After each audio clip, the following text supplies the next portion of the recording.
New South Wales is the gold standard. They have a tracing capability that can deal with outbreaks. That is where we have to get everybody to. Well, look, I fear for Victoria and I worry about what their government may do. I just feel that New South Wales has been down this path a number of times. We take forward the learnings we get, and I hope we've demonstrated to other states that it is possible to manage an outbreak and not shut down a city and not stop businesses and not stop people being employed and not stop people having a relatively normal existence. So I heard that Victoria wants some of our Pfizer vaccines. They're not getting it. No, I can't. Good. The feds are giving them more anyway. They're not coming from New South Wales. No, the federal government has from last week given them more AstraZeneca, I think. But why does everyone look to us to save their own stupid decisions? I can't comment on that. Why do Melbourne, right, or Victoria, when we get a couple of cases, we kind of control it and it calms down very quickly.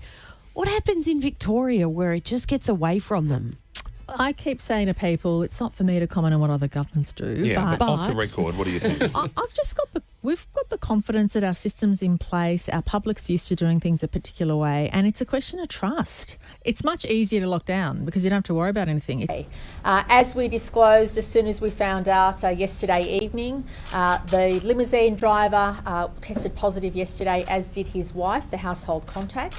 But we can further update you this morning to say that a woman of 70 years of age who also was at the Bell Cafe on New South Head Road in Vaucluse has also tested positive. We know the virus has the potential to have been circulating in Eastern Sydney in particular. So in relation to mask wearing, we're recommending that in all indoor venues in Greater Sydney, and again, strictly Greater Sydney, excluding Central Coast, Illawarra and Wollongong, that if you're going to an indoor venue, that you wear a mask. Now, it's not compulsory, but we are strongly recommending that. If you are planning to go to an organised event, those events should proceed. So we don't want anyone to cancel any events. We don't want anyone to cancel any of those organised ticketed events in particular. So as you may be aware, till 8 p.m. last night, we had 5 cases in New South Wales. Since 8 p.m, we've had an additional 7 cases. So just to recap what we're asking everybody to do, everybody in Sydney has to now follow that compulsory mask wearing in indoor venues, including public transport, not just those 7 local government areas, but all of Sydney.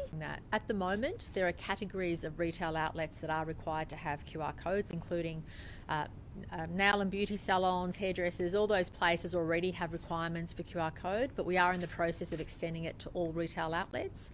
I think that's a first in Australia.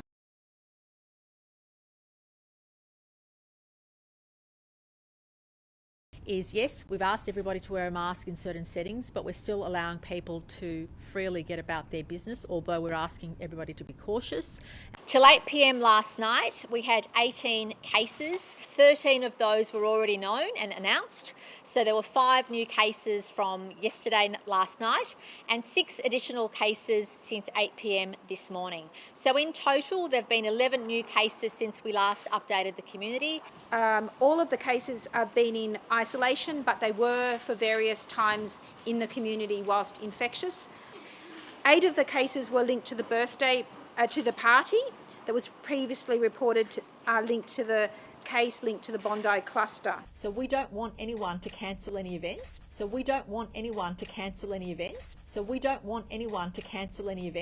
I think the restrictions that they've put in place are understandable and common sense, and I commend Premier Berejiklian for resisting going into a full lockdown.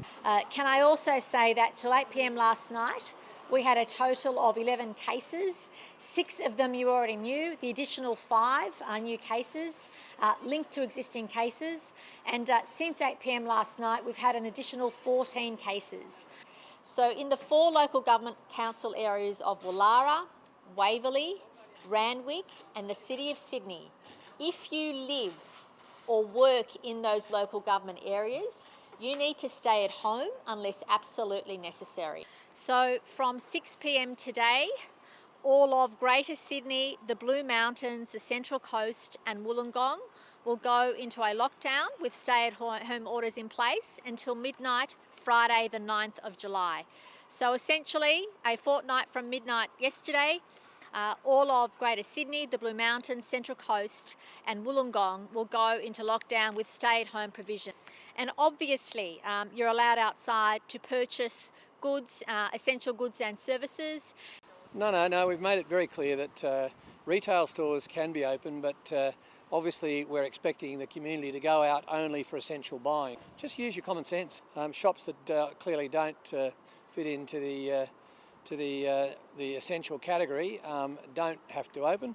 One would think that some items that some people might call essential aren't necessarily. I'm not sure that essential oils, for example, would really be essential. But overnight, as predicted, we had 35 cases of community transmission. So whilst, as predicted, the number of cases are going up, we're seeing a greater proportion of those cases in isolation, which is exactly what we want to see. So the green shoots are there. The green shoots of the lockdown doing what we hoped it would are certainly there. We haven't seen a huge surge in cases, and we certainly feel through our contact tracing that we're not at this stage missing any chains of community transmission. Can I make it very clear that New South Wales, unlike other states, has never determined what is essential and what is not essential because when it comes to businesses. Now, the lockdown is having its desired effect to date, no doubt about that, is the Delta strain. This strain is very different to what we've experienced, and if you look at other jurisdictions around the world, we can see that you can't afford to let this get away from you. So whilst we have the best contact tracers in the world, and I believe that the right settings at the right time for our population, we have to be mindful that what we're experiencing with this strain is something new during the pandemic. It's not something we've seen before, and that's why it requires a different type of response. So we feel we made the lockdown happen at the right time. Our health contact tracers are very much in control of what's happening, and we want to make sure that stays the case moving forward. And that's why the New South Wales Government, based on the health advice, which is our key indicator, made the difficult decision to announce the extension of the lockdown and the existing restrictions in the regions for 1 week further until Friday midnight, the 16th of July. As we've been saying, this Delta strain is a game changer. It's extremely transmissible and more contagious than any other form of the virus that we've seen. But the key message in the Fairfield, Canterbury-Bankstown and Liverpool local government areas is do not leave the house. Please do not leave the house. I think at some stage, if the individuals that we need don't hear Dr. Chan's message and don't respond, then at some point we're going to move to a stage where we're going to have to accept that the virus has a life which will continue in the community. Hang on a sec. I love your enthusiasm, but I'm actually just going to listen to one person at a time. James. Minister Hazzard, how damaging is it for the public's perception of the state government's vaccine rollout that New South Wales Health, your department, accidentally vaccinated about 160 Joey's boys?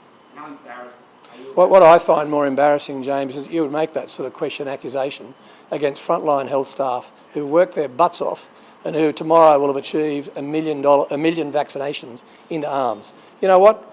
The school intended it well, there was a mistake, and so what? It's happened. Out of 1 million vaccinations, move on. And so what? Let's move on. Will you define what is and isn't essential work, and can you send a message on what is essential and what isn't essential? Look, we've indicated, James, you've asked that question in regard to what is essential shopping, what is essential work a number of times, and what we've indicated is that to try and define that is very challenging. But I think in terms of essential work, the employer and the employee would know whether that particular worker was essential to the particular circumstances. And so it will be left to the worker and to the employer. So would it not be a way to reduce confusion by defining what is and isn't essential work, considering you keep talking about essential work? As I said, it's practically very challenging, and with the greatest respect, I'll take my advice from the epidemiologists and the public health officials who are giving us that advice. The settings we have in place are having an impact. So my strongest message to everybody is keep doing what you are doing. Is that the green shoots are starting to show. We've still got a way to go. But the fact that we haven't seen thousands and thousands of cases is a win for New South Wales. You're right. No. You must stay at home and work from home. However, if you cannot do that, you are able to leave home for work. And in those circumstances, why you not have tighten that though? The Victoria did it very successfully, and you're saying we No, can't they do it. didn't.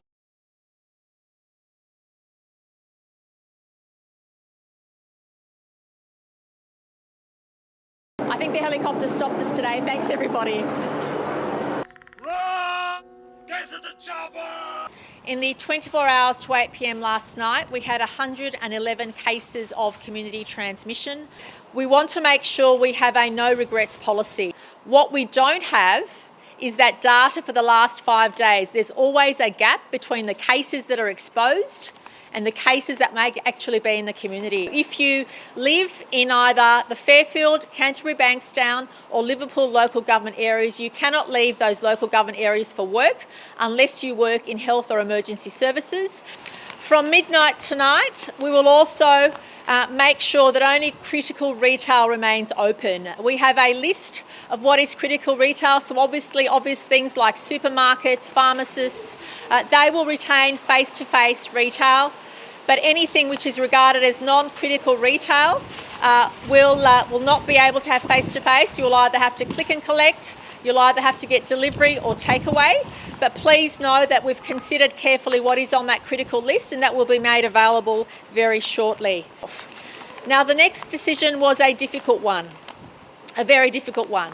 But until July 30, until midnight on July 30, there will be a pause on all construction, large or small. You said that we've been treading water until now. Is that an acknowledgement that you failed to go hard enough until this point? No, what we've done is prevent thousands and thousands of cases that would have undoubtedly emerged in the last 3 weeks. We always rely on the best health advice, and the best health advice, certainly yesterday was the first time we received additional information about the exposure sites, the spread of the virus and the stubborn nature of those numbers not coming down. But unfortunately, case numbers have gone up again, 124 cases of community transmission. I'm expecting case numbers to go up even higher. Premier, there's been delays of up to 5 days of people waiting to get their test results. We now hear that New South Wales health officials are taking more than a week to find exposure venues. You keep saying that we haven't lost control of this outbreak. How can you continue to say that when all evidence, the case numbers, infections in the community, delays, all point to the fact that you have lost control of this outbreak? As Dr Chant reported a few days ago, and I'll ask Dr McAnulty to repeat that, on average it's taking around 28 hours for people to get test results. In terms of turnaround time, we have been working very closely with all the laboratories, public and private, to ensure that we've got maximised resources there to get test results as soon as possible. Well, please know the New South Wales Government is working very hard to see what restrictions we can ease from July 31. I was ecstatic to hear that Kyle and Jackie O have been doing the bit. Well, Kyle's done his bit with Get Vaxxed Baby. I love that song. That's fantastic. It's Get Vaccinated, or as Kyle says, Get Vaccinated Baby. It's like you expect constantly everything to be perfect. I've said this 100 times. We are in a pandemic, a very serious pandemic. The playbook there was no playbook last year when we were dealing with Alpha and the earlier parts of this virus, and everything had to be done and learnt on the hop, as is evidenced by what happened last year. We're now dealing with effectively a completely new aspect of that virus that operates in its own horrendous way. So we will never know the alternate number. What we do know is that we have prevented thousands and thousands of people getting the virus. I think the federal government are in a bit of a tricky spot because they just haven't got the vaccine that they know that everybody needs. Maybe even Kyle will. If Kyle can do Get Vaxxed Baby, and I listened to the song this morning, and I tell you what, it was a light in my life this morning. And thank you. It's a light in my life to think that there is somebody out there from the media who is not only prepared to put the message out there, but get the message to young people about the fact that it's needed. Don't ruin a good.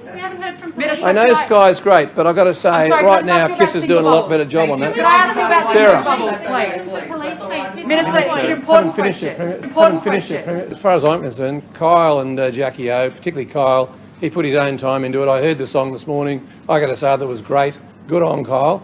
I think he did a great job. Minister Hazzard, can I ask you please about symbols bubbles? But are you going to make an announcement soon, Minister? Where's Dr. Chant, Minister? Dr. Chant and her team advised us that the situation that exists now in New South Wales, namely around southwestern and now western Sydney suburbs, is regarded as a national emergency. So unless people are critical workers from the Blacktown local government area and the Cumberland local government area, we don't want any workers leaving that area unless they're regarded as critical workers. The list for what is critical, obviously, or authorised already exists. New South Wales, unlike other states, has never determined what is essential and what is not essential because when it comes to businesses. Will you define what is and isn't essential work, and can you send a message on what is essential and what isn't essential? In terms of essential work, the employer and the employee would know whether that particular worker was essential to the particular circumstances. And so it will be left to the worker and to the employer. Unless they work in health, aged care or are on that authorised list which already exists, or on the authorised list of workers. From today, the New South Wales Government will be calling on the federal government to refocus our national vaccination strategy. But why does everyone look to us to save their own stupid decisions? I can't comment on that. And if we want to contain this virus and stop it seeping out to other parts of Greater Sydney, stop it impacting our freedom and our economy, but also stop it spreading into other states. Let's ask one at a time. We'll get through the questions. Have you told the Prime Minister that you were announcing a national emergency today? Well, certainly what we've done in recent days is through the Health Minister, through our health officials and through other channels of the New South Wales Government, convey to the federal authorities our keenness to have further conversations about the national vaccination strategy. That has been apparent. But what the advice we received from Dr. Chant this morning was that she regards this now not as only a threat to contain it within New South Wales, but she sees threats to other states, and for that reason she gave us that advice, and I'm conveying that to the public. The emergency we have in New South Wales is directly linked to the national vaccination strategy, but also could impact other states if we don't have a national focus. Jabs in arms. I'm sorry? Did you tell the Prime Minister before you walked out here that you were going to declare a national emergency in this press conference? Well, I don't have the capacity to address anything beyond the boundaries of New South Wales. What I am simply doing today, it is not my job to comment on anything beyond what is my responsibility as the Premier of the largest state of the nation. Well, look, I fear for Victoria and I worry about what their government may do. Doses in the arms of those people. There is also vast amounts of virus in southwest and western Sydney. Your obligation to yourself, to your community, to the New South Wales and indeed to Australia, because this could leak further into other states, is to go and get the jabs of AstraZeneca. Now that has been a green shoot, a green shoot, a green shoot, a green shoot, that the vaccines we have, both vaccines are working. So I heard that Victoria wants some of our Pfizer vaccines. They're not getting it. No, I can't. Good. The feds are giving them more anyway. Okay, so they're not coming from New South Wales? No, the federal government has from last week given them more AstraZeneca, I think. But why does everyone look to us to save their own stupid decisions? I can't comment on that. Why do Melbourne, right, or Victoria, you know, when we get a couple of cases, we kind of control it and it calms down very quickly. What happens in Victoria where it just gets away from them? I keep saying to people, it's not for me to comment on what other governments do. Yeah, but off the record, what do you think? I've just got we've got the confidence that our system's in place, our public's used to doing things a particular way, and it's a question of trust. It's much easier to lock down because you don't have to worry about anything. New South Wales is the gold standard. They have a tracing capability that can deal with outbreaks. That is where we have to get everybody to. New South Wales is the gold standard.